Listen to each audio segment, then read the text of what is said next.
Coming up today, the Chuseok holiday has begun and the traditional exodus out of Seoul has started in earnest, with expressways out of the capital already becoming congested even at this early hour. President Park Geun-hye orders a re-examination of national infrastructure after Monday's powerful earthquake in the southeast of the country.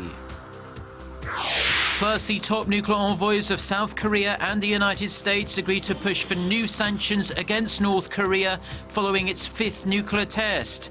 Stay tuned for these stories and more.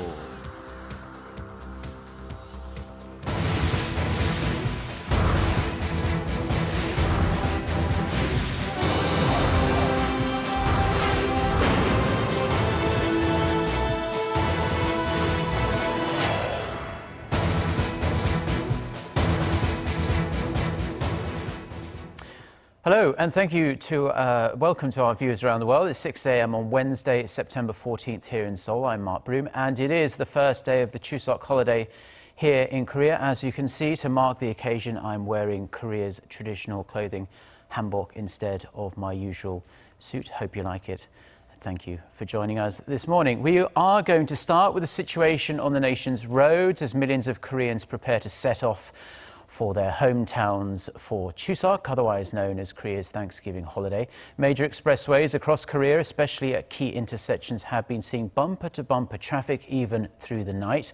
Since the wee hours of this Wednesday morning, the estimated travel time from Seoul to the southern city of Busan is 5 hours 10 minutes, taking longer than it would do on a regular day. The same goes for travel times to other big cities to the south and east of the capital.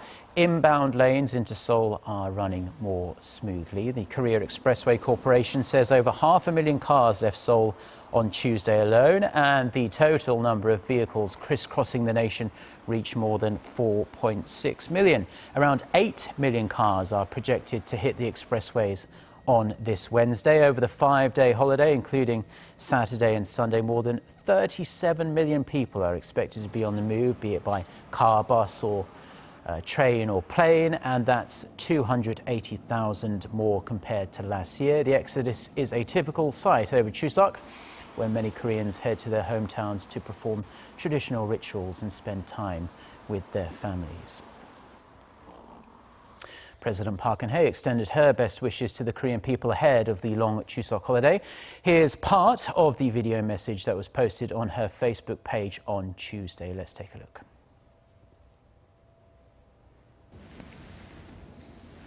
지금 우리나라는 북한의 거듭되는 핵 도발과 전 세계적인 경제 침체 속에서 어려운 고비를 넘어가고 있습니다.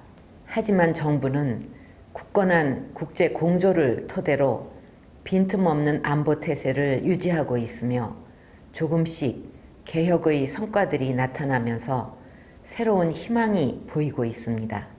그동안 정부를 믿고 함께 해주신 국민 여러분이 계셔서 희망을 만들 수 있었다고 생각합니다. After asking for public support and trust as the nation makes a new leap forward, President Park also wished everyone in Korea a happy and prosperous Chuseok holiday. Now, instead of gathering with their extended families for ancestral rituals, it seems more and more Koreans are planning short vacations or quality time alone over Chuseok. Our Oh Soo-young shows us how Korea's holiday trends are shifting from the traditional to recreational. This Chuseok, we're going to Gangwon-do province instead of heading to my hometown.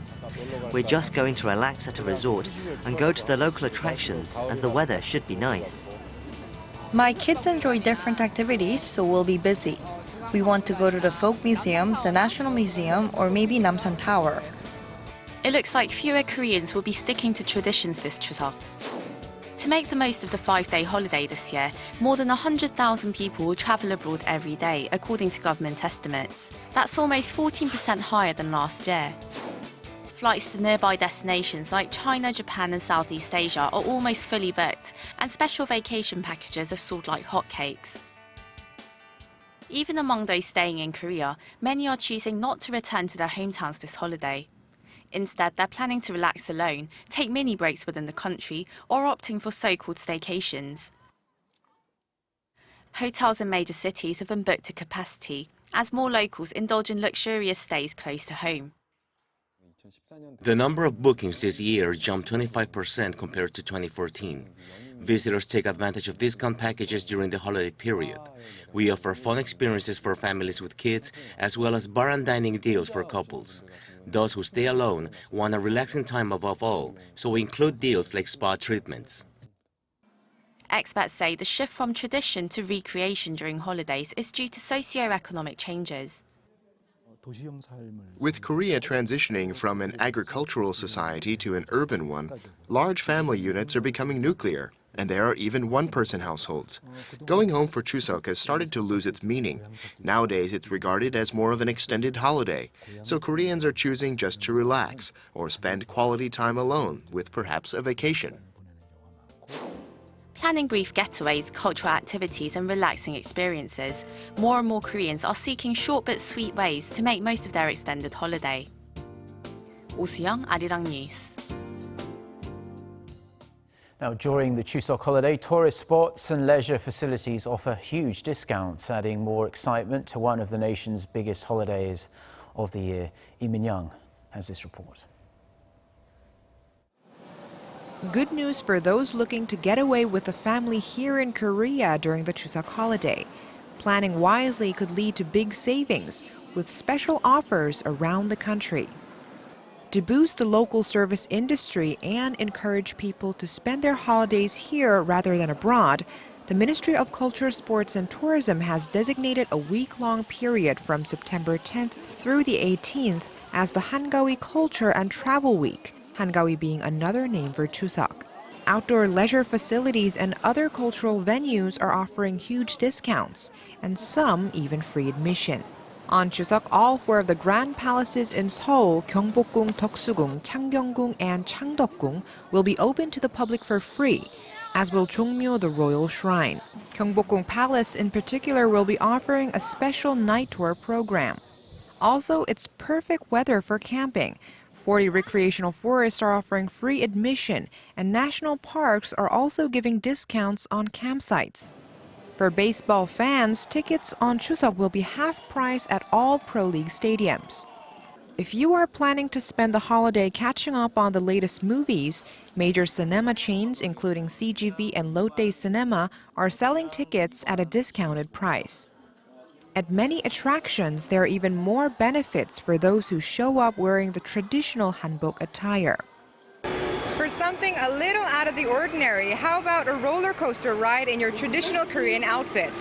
Wear a hanbok, and amusement parks nationwide will offer huge discounts up to 40%. Hanbok wearers can also get in free at the Aqua Planet Aquarium and exhibitions at 63 Art, both located at the 63 building in Yeouido, Seoul. More information is available at the Korea Tourism Organization website, so make sure you look up the list of special offers to make the most of your holiday. Lee Min-young, Arirang News.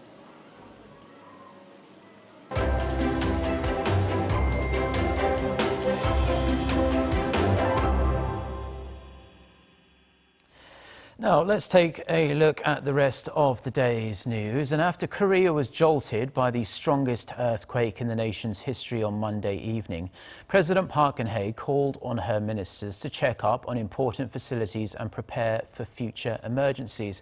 For more on what was discussed at Tuesday's cabinet meeting, Song Ji-sun reports. First on the president's agenda were the 5.1 and 5.8 magnitude tremors that shook the country's southeastern region Monday night. Saying that Korea is no longer safe from earthquakes, President Park called for a full review and monitoring of the nation's major infrastructure, including its nuclear reactors. She also ordered prompt and thorough research and recovery measures. 주요 시설에 대한 지진 방제 대책을 전면 재점검함으로써 앞으로 혹시 발생할지 모를 더 큰 규모의 지진에도 철저히 대비해 주기를 바랍니다. 아울러 지진으로 발생한 피해에 대해서는 피해 조사단을 현지에 파견해서 피해 현황과 그 원인을 신속하게 조사하고 조기에 수습해서 국민 불편이 최소화될 수 있도록 해 주시기를 바랍니다. Moving on to North Korea's fifth nuclear test conducted last Friday, the president said Seoul must prepare its own practical countermeasures against North Korean threats. 우리 정부와 군은 한미 간 군사 협조 체제를 더욱 긴밀하게 유지하고 북한이 우리 영토를 향해 핵을 탑재한 미사일을 한 발이라도 발사하면 그 순간 북한 정권을 끝장내겠다는 각오로 고도의 응징태세를 유지하기 바랍니다. 또한 주한미군의 사드 배치와 함께 우리 군이 독자적으로 추진하는 북한 핵미사일 위협 대응책도 더욱 신속하게 추진하기를 바랍니다. Park pledged as president to take all necessary measures to protect the people and the nation, and called for unity, once again stressing the need for THAAD for national security. Despite the difficulties on the economy and security fronts, President Park invited the nation to celebrate the Chuseok holiday beginning on Wednesday with trust in the government and the military. 송지선, Arirang News. Now, Seoul and Washington's Sixparty talks representatives on Tuesday had their first face-to-face meeting since North Korea conducted its fifth nuclear test late last week. They agreed to come down hard on Pyongyang. Kwon-soa has the details. It's an unprecedented situation, even from North Korea standards, and taking into account Pyongyang's second nuclear test and more than 20 missile tests in 2016 alone. That's how Washington's top nuclear envoy Sung Kim described the current situation on the Korean peninsula after holding talks with his South Korean counterpart Kim Hong-gyun in Seoul Tuesday. At a joint press conference, Kim Hong-gyun stressed another nuclear test cannot be ruled out, saying an environment has to be created in which North Korea has no choice but to change. South Korea and the U.S. have agreed to use all possible methods to put more pressure on North Korea. The two officials agreed to work on new initiatives that can also include trilateral level measures with Japan. They also stressed that the implementation of UN Security Council Resolution 2270, which was imposed after the North's fourth nuclear test, plus forming a new stronger one, is crucial. In the new resolution, we're going to put efforts in closing the loopholes that were found during the implementation of the current one. For that, the two envoys emphasized the need for close cooperation from Russia and, most importantly, North Korea's closest ally, China. China has been very clear that they understand the need for a new Security Council resolution in response to the latest nuclear test. Meanwhile, Sung Kim said he believes the six-party talks remain a viable forum for addressing North Korea's nuclear issue. Frankly, I don't think it's really a question of different formats. I think it's a question of North Korean intentions and commitment. If the North Koreans are ready to talk to us sincerely about denuclearization, I think we can work with them in the six-party process. I do believe. Both Kims were on the same page that reintroducing nuclear weapons on the Korean peninsula for defensive means is not considered an option right now, and rather stressed the importance of deploying the U.S. missile defense system THAAD to South Korea. South Korea's Foreign Minister Yoon Byung-se leaves this week for New York to continue diplomatic efforts at the UN General Assembly. He'll also hold a number of bilateral talks to garner as much support as possible on the North Korea issue. Kwon-soa, Arirang News. North Korea could carry out 3 more nuclear bomb tests at any time, according to a U.S. expert on the North's nuclear program. Writing in an op-ed for the New York Times, Joel Witt, chief editor of the North Korea monitoring website 38 North, said Pyongyang could conduct one on October 9th to mark the 10th anniversary of its first nuclear test. Witt based his projections on satellite photos, as you can see there, of North Korea's Punggye-ri nuclear test site, which show the regime could carry out more tests at a moment's notice. He added that researchers at his institute concluded that by 2020, North Korea could field an intercontinental ballistic missile capable of reaching the United States. But he warned it could happen even sooner if Pyongyang tests the missile at has appeared in recent military parades, which underscored the need for the next U.S. administration to launch a new diplomatic initiative to curb Pyongyang's nuclear missile programs, which he said are advancing at a dangerous pace. He stressed that addressing the North's security and economic concerns may motivate the regime to consider denuclearization.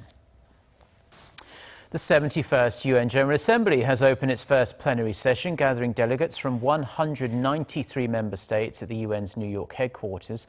The decision-making body will be led by newly appointed President Peter Thompson until September 2017. The President highlighted some key agendas for the year-long session. They include achieving peace and security and strengthening counter-terrorism efforts. The main agenda is effectively implementing the UN's 17 Sustainable Development Goals, which aim to improve lives across the world by the year 2030. That'll be discussed in a general debate next week. And that's all we have for now on this first day of the Chuseok holiday. If you're watching us in Korea, do enjoy the rest of your Chuseok holiday. Goodbye.